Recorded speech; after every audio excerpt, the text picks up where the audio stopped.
ማምረት የሉዓላዊነት ጉዳይ በመሆኑ አምራቾችና ኢንዱስትሪያሊስቶች የኢኮኖሚ አርበኝነታቸውን በተግባር ሊያረጋግጡ እንደሚገባ ጠቅላይ ሚኒስትር ዶክተር አብይ አህመድ አሳሰቡ። ጠቅላይ ሚኒስትሩ አራተኛውን የኢትዮጵያ ታምርት ንቅናቄ በይፋ አስጀምረዋል። በለጠ ታረቀኝ ተጨማሪ አለው።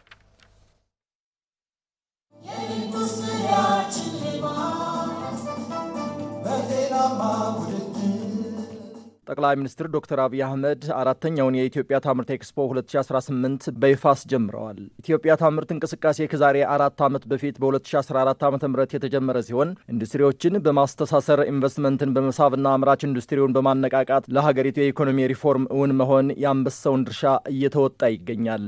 የኢፌዴሪ ጠቅላይ ሚኒስትር ዶክተር አብይ አህመድ አራተኛውን የኢትዮጵያ ታምርት 2018 ኤክስፖ በይፋ ሲያስጀምሩ ባስተላለፉት መልእክት እንደገለጹት ማምረት የሉዓላዊነት ጉዳይ በመሆኑ አምራቾች ሁሉን አቀፍ አቅማችሁን ተጠቅማችሁ አምርቱ፣ የኢኮኖሚ አርበኝነታችሁንም አረጋግጡ፣ መንግስት አስፈላጊውን ድጋፍ ያደርጋል ብለዋል። ክቡራት አምራቾች፣ ኢንዱስትሪያሊስቶች፣ አንዳንድ ኢትዮጵያውያን ህይወታቸውን ገብረው በአርበኝነት የኢትዮጵያን ነጻነት ለማረጋገጥ ይተጋሉ።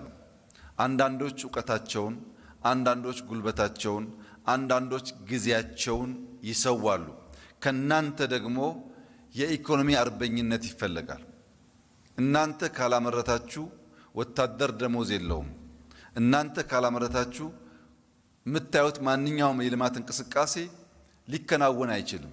የኢኮኖሚ አርበኛ ለመሆን ደግሞ ግብር መክፈል ብቻ ሳይሆን ኮንትሮባንድ፣ ሌብነት፣ ሾርትከት በመንግስትም በእናንተም ሳይድ ያለውን እያረቁና እያስተካከሉ መሄድ የእውነተኛ አርበኝነትን ስሜት መላበስ ያስፈልጋል። ከዚህ አንጻር በተሰራው የምንኮራ የምናመሰግን ሲሆን ተጨማሪ ጥረት ከናንተ ይፈልጋል። እነዚህን ዘርፎች በፈጠነ መንገድ በመተካት ከውጭ የምናመጣቸው ምርቶች ማስቀረት ይኖርብናል። አሁን ላይ የኢትዮጵያ ኩባንያዎች በጥሩ ቁመና ላይ መሆናቸውን የተናገሩት ጠቅላይ ሚኒስትሩ ከማምረት ባሻገር በአፍሪካ ገበያ ውስጥ የንግድ ትስስር መፍጠር ያስፈልጋል ሲሉ ነው የገለጹት። በኢትዮጵያ ሶቨርን ዌልዝ በኢአይኤች በኩል እና በእናንተም ትስስር ሊሰራ የሚገባው አንድ ወቅታዊ ጉዳይ ብዬ የማስበው ነገር ከማምረት ባሻገር ያለ የንግድ ትስስር ነው። አፍሪካ ውስጥ ባለው ማርኬት ውስጥ ኩባንያዎች እየፈጠር መሄድ አለብን። አንዱ እዚህ ያመርታል፣ አንዱ ከዛ ገዝቶ እዛ ያከፋፍላል። 5፣ 10፣ 15 ኩባንያ ከቻለ በግል ካልቻለ በህብረት አሊያም ከመንግስት ጋር እየተቀናጀ ቢያንስ በተመረጡ 5፣ 10 አፍሪካ ሀገራት የኛ ኩባንያዎች መሄድ አለባቸው።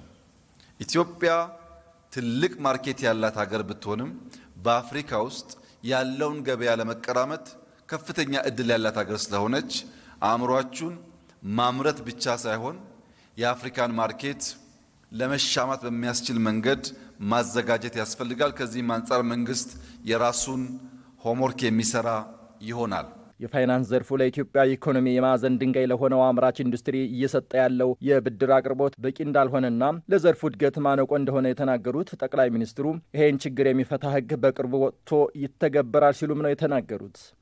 በቅርቡ በነበረን ግምገማ የተገነዘብነው ነገር ዛሬም ለማየት እንደሞከርኩት አሁንም ቢሆን የኢትዮጵያ ፋይናንሻል ሴክተር ለኢንዱስትሪው የሚያቀርቡት ብድር ድጋፍ አነስተኛ ሆኖ አግኝተነዋል። በዚህም ምክንያት በሚቀጥሉት ጥቂት ሳምንታት ምናልባት ወር ባልሞላ ጊዜ ውስጥ ህግ እናወጣለን። እያንዳንዱ የኢትዮጵያ ሀብት ምን ያህል ፐርሰንቱ ወደ ኢንዱስትሪ መፍሰስ እንዳለበት በግልም በመንግስትም ባንክ ህግ ስለምናወጣ ከፋይናንስ ጋር ያለው